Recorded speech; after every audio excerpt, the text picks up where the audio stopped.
Welcome to the Sports Card Lessons Podcast. I'm your host, Big Ken. Whether you're watching on YouTube or listening on a streaming service, please like, subscribe, and hit that notification bell. You'll be notified whenever I drop any new content. Welcome. Thanks for being here. Happy Wednesday. I hope everyone is having a great week. We're halfway there. Let's finish strong. This week has been it's been a little different for me. I've been super busy hobby wise, but it's the end of the year, right? It's this end of the year time that you wanna, for me, I want to close out all the things that I've got going on this year and kind of start fresh in January. I'm really big about that every year, and if we go back year after year with the podcast, come December, I'm like trying to things that I've been holding on to, things that I've boxed up. I get on this kick in December to like clean out or empty or get rid of things just to try to start fresh for the new year. Um, so I've been really busy this week in the office, looking around at the inventory that I have, looking at football cards that I've been carrying back and forth to shows for a while, looking at the WNBA Origins and Select cards that I got back from SGC. I shared with you on the last episode. Um, I also have an earlier order of SGC of some older WNBA stuff going back to 2000. That those were 2005 autographed WNBA cards. Going through my eBay account, looking at cards there that had just been sitting there for months, and thinking to myself, what is the best way to clean this up? Out with the old, in with the new. I have hundreds of cards out at PSA for grading. And you hear me complain about them all the time. Don't even get me started, right? Um, and I know it's my own fault because I keep sending them the cards, but where else am I going to send the cards for the best selling results, right? I mean, we've gone over this. Everybody knows the hobby. We know what's going to get the most amount of money for our cards. And as painful and as I feel punished sending cards in there, I just got to keep doing it. And I know I've been getting screenshots from you listeners out there. It helps, but doesn't help, right? Crushes me. I see these screenshots of a order arriving in November, and it's already graded and been delivered back to you. Right? I have two orders talked about this: October 2nd, October 17th.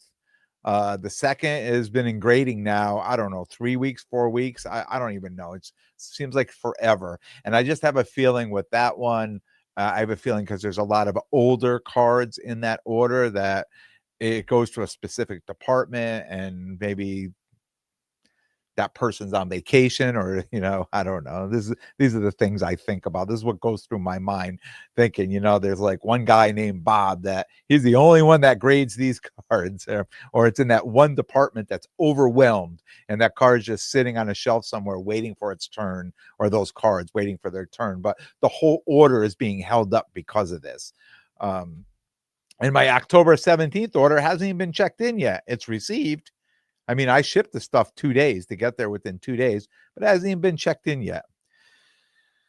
Two more orders I shipped 2 days ago, just before I started. They just arrived at PSA, right? So I don't know how long, but that could have been a one order, but I split it in half. I tried to keep like cards together. Hopefully that will speed it up. I'm just a trial and error that I have all these Panini Instant, Juju Watkins, and Caitlin Clark. I put all those in one order and put other random football cards and things, all super modern stuff in another.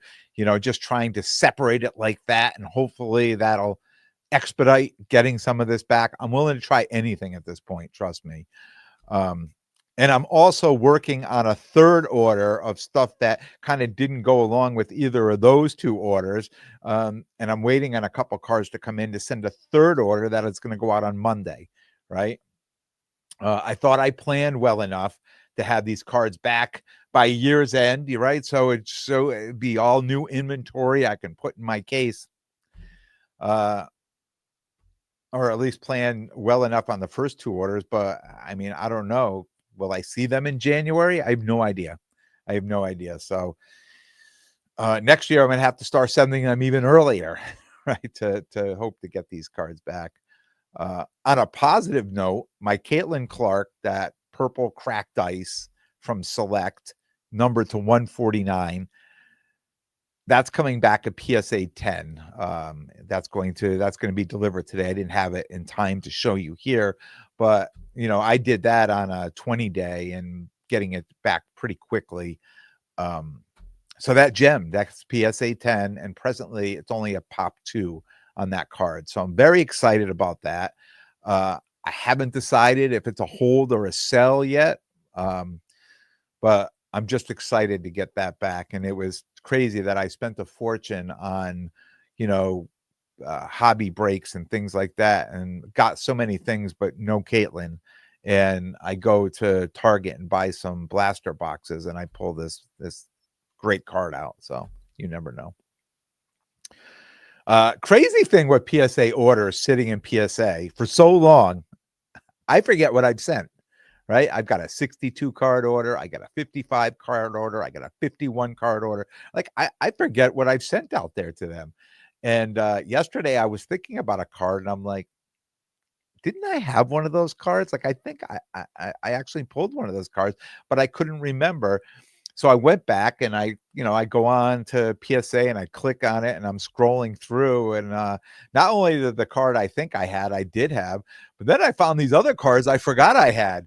And I'm super excited. I'm like, oh, wow, banger. Look at that. Oh, I forgot about that. Oh, yeah. Right. So uh, it's amazing how much I forget when you're sending so many cards out there.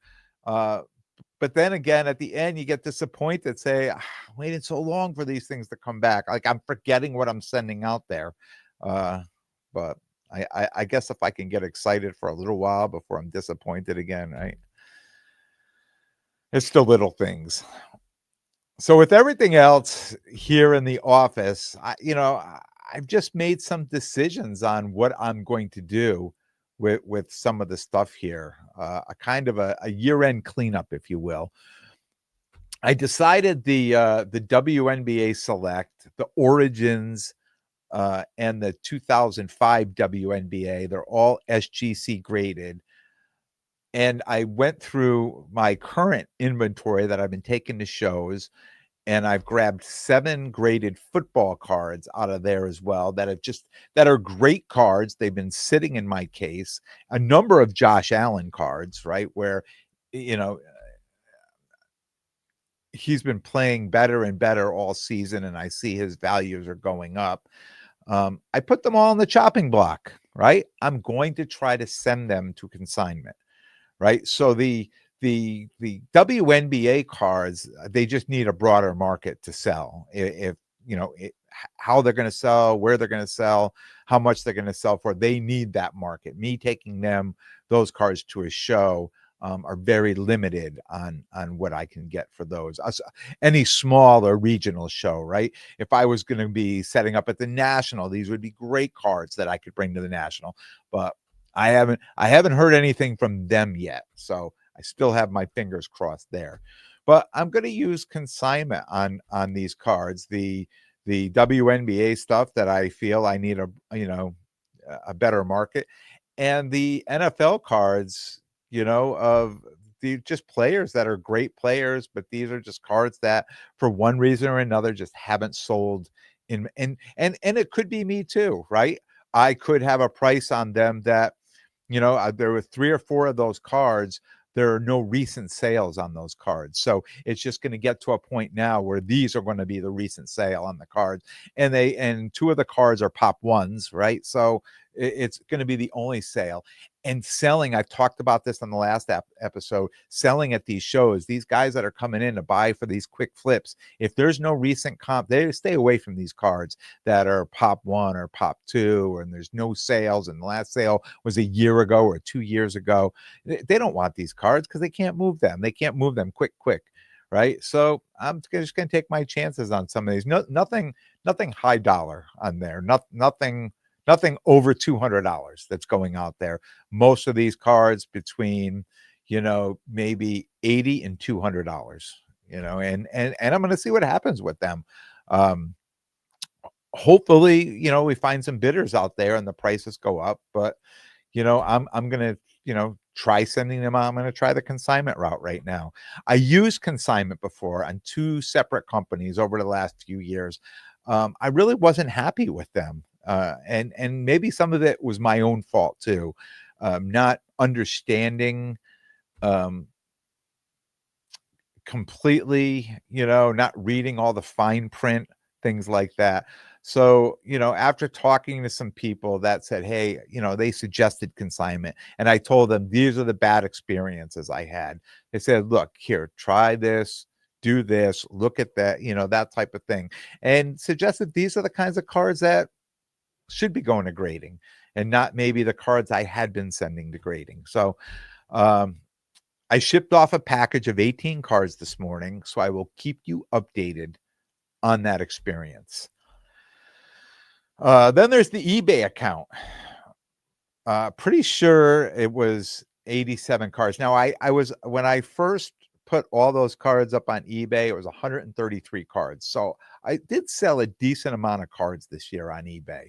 Um, but I was down to 87 cards, all buy it now or best offer.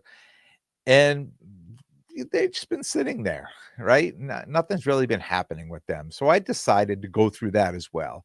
So I took most of the women's soccer cards off now that the season's over. And I'm not going to say they were completely stale or stagnant, but what I am going to say is I'm getting, you know, $35 offer on a $250 card or a $50 offer on a $150 or a $200 card. So I'm just getting these crazy lowball offers now because it's off season. The season is ended. And I know I can change, I can control the offers. I can, so I don't have to see that and they immediately get rejected. But I like to leave them on when I do because I like to see what legitimate people or legitimate offers are coming through. If I'm getting a ton of the similar offers, a lot of times I'll go back and maybe re-look at the card, recomp the card and see why they're thinking maybe one is recently sold. And a funny thing, I have an identical card was an Alex Morgan. It was a tie-dye prism numbered to 25 PSA 10. I graded that card myself.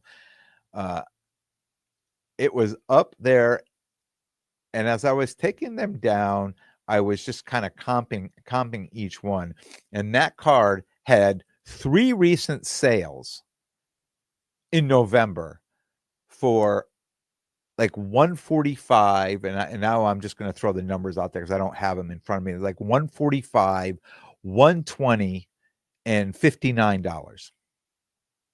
All 3 were on bids. I had the card up at $85 or best offer.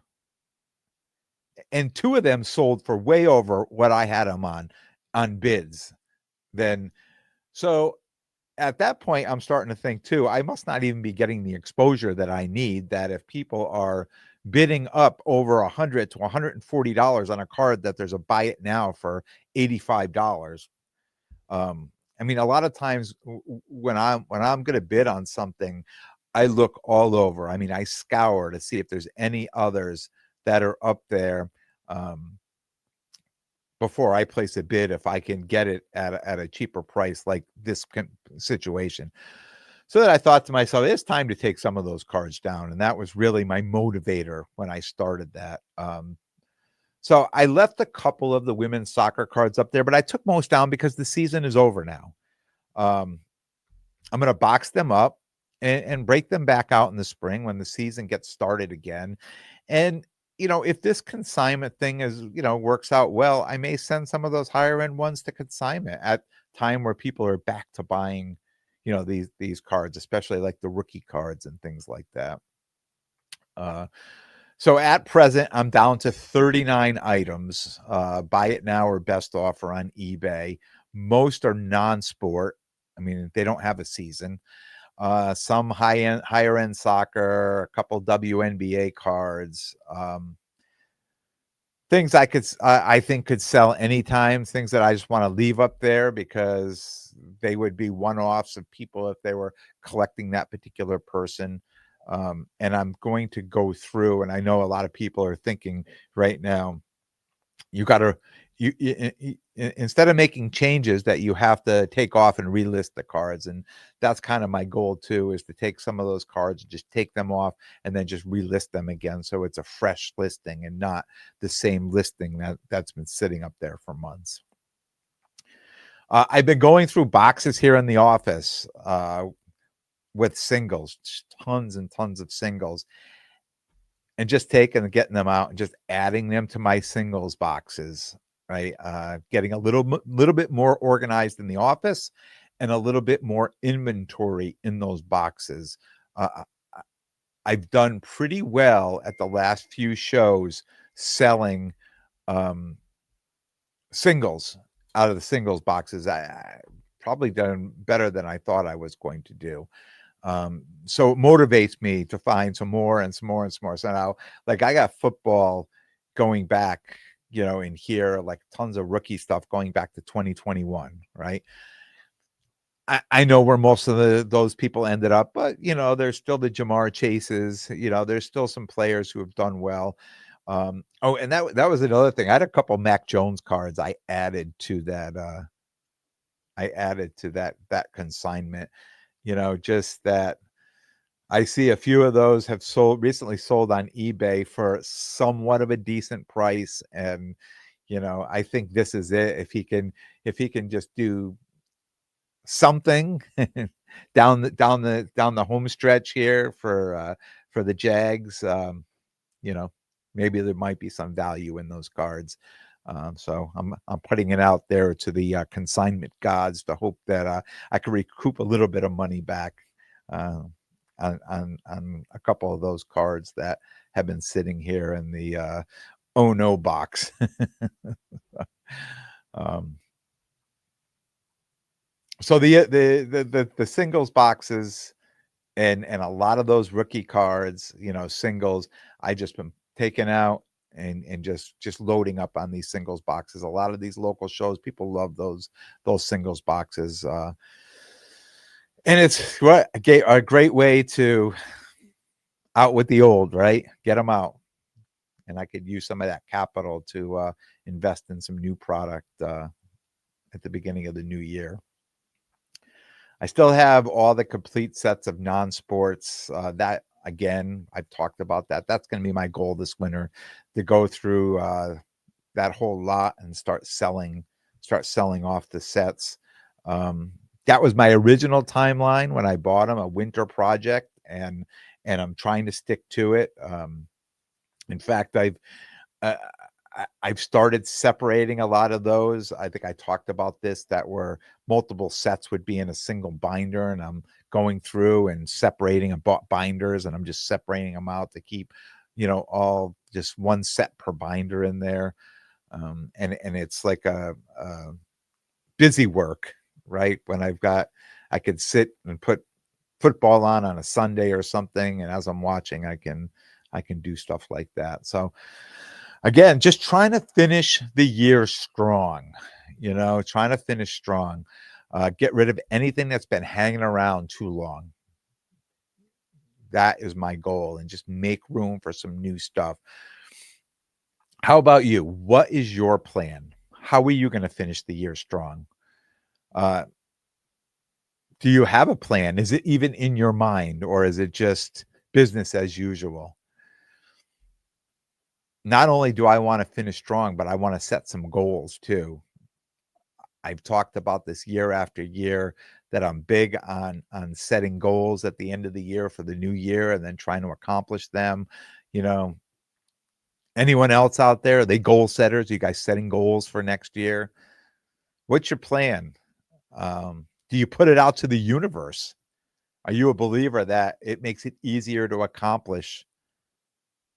A goal becomes easier to accomplish if you throw it out there to the universe. Let me know what you think. I have a quick funny story I'll share with you. Next week at Mohegan Sun, there's a women's NCAA basketball doubleheader. It's the Invesco QQQ Hall of Fame Women's Showcase at Mohegan Sun Arena. So it's a doubleheader. It's LSU versus Seton Hall and UConn versus Iowa State. So they advertised the tickets from $65 to $150 for the game. So I asked around, anybody interested in going? No one was interested, or they were busy that day. So I went online, see, where I could sit, how much the tickets would be. And the cheapest seat I could find was about $140 in the upper level. So of course, when you go to Mohegan, they send you to Ticketmaster. So you're mostly just rebuying somebody else's seat that's already bought it. You can't just go, even though the original tickets sold for $65 to $150. Those seats are long gone. So now I was getting disappointed. I'm seeing seats in the $300 and the $400 range. I'm just clicking on the sections around the court. Pretty expensive. And then I click on the section where the players come in and out, where the opening is right on the corner, right? And I see, some tickets in that section that are over $400 a seat, $480, $490. There was even a $500 one, or a couple of them. And then all of a sudden, there's one seat in the front row, the very front row. There's one seat available. So I believe there's 7 seats there, right? So it's it's right in the front row. And all of a sudden I look, I see the seat. The one single seat is $73. Could this have worked out any better? Dear diary, jackpot. I smashed by on that ticket as fast as I could. I was super excited. I cannot believe I got a front row seat right where the players are going to be coming in and out. Not only I was that excited, as I went out and bought some cards, or not bought, but got some cards that handpicked some cards. And I got to grab a Sharpie, and hopefully I'm going to get some autographs while I'm there. I mean, I think I'm going to be in the perfect spot for it as long as I show up early enough. And I'm truly a newbie at getting an autograph of a player, just walking by type of thing. So if there's any tips or tricks that I need to know, any particular Sharpie that I should buy, any preparation of the card, please let me know before Tuesday. I mean, most of these players, they just have the Bowman University Chrome cards, right? Those are the first Bowmans. Those are their cards. So I imagine a Sharpie should sign fine on that. But if not, if there's anything I need to know, message me on Instagram at sportscard_lessons, or leave a comment below. Because again, like I said, I'm a complete newbie at getting an in-person auto. This week, Friday the 13th, Bill and Billy Sports Cards are doing a trade night at their new shop, their new LCS that they opened in Newtown, Connecticut. The address over there is 71 South Main Street, Newtown, Connecticut. They're doing a trade night there from 5 to 9 p.m. They're going to have food, drinks, giveaways. Should be an awesome time. I know I'm looking forward to it. So if you're in the area, please stop by, say hello. You'll find me there for sure. And on Sunday, I'll be set up at the Norwalk Card Show. That's 60 County Street, Norwalk, Connecticut. That show is at 9 to 2. It's my first time doing this show. I'll have lots of singles boxes and maybe even a couple non-sport binders. I may break a couple of those out and throw them on the tables as well. So just an exciting weekend plan. Like I said, super busy here in the office, trying to close out the year strong, prepare for next year. I've got shows scheduled. I've already booked Culture Collision. in January. So that's going to be the first big show of the year. I'm hoping I'm going to have some of my my cards back from PSA to take there. But either way, just want to finish strong. Want to finish this year out strong. That's all I got for you today. I will be back Sunday to recap Friday trade night and Sunday Norwalk show and anything else that happened between now and then. I want to thank everyone for tuning in. And if you like what you hear, please definitely subscribe. And most importantly, tell a friend and spread the word. And until next time, take care of yourselves and everyone around you.